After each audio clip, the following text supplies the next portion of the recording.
Sometimes we have a bit of a disaster with our bread and it starts to escape the banneton. I'm not quite sure what's gone on here. It has been in the fridge for a couple of days. I've taken my eye off the ball a little bit. But one thing that I always say is make sure you always bake your loaf. Even if you think that it's failed, the chances are it will still come out edible and it will be perfectly fine. So I'm going to bake this one up and see if I can kind of put it back together a little bit.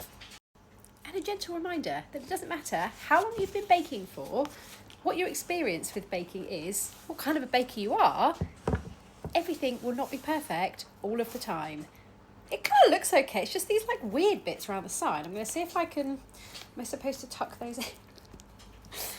Let's tuck them in, otherwise they'll end up sort of like spreading out in the pan, won't they? And they'll look really weird when it comes out and you'll have almost like wings on the loaf, and we don't want a loaf with wings, do we? So we're going to tuck those in.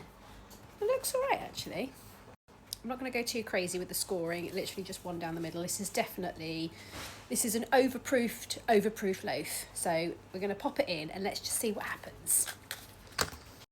I'm going to do everything else exactly the same. Cook it at 240 inside the Dutch oven, take the lid off and then turn it down to 200. And I might be pleasantly surprised. And here it is, it's baked up absolutely beautifully. Okay, it might not have had the tallest rise on it and it hasn't had an amazing split and rise on the top there. But for a loaf that was very overproofed and one that completely exploded out the top of the banneton, I'd say that was a complete success, wasn't it? There's only a little bit left though, because my dad's already been round and he took half, and it looks like somebody might have had a slice of it as toast or something.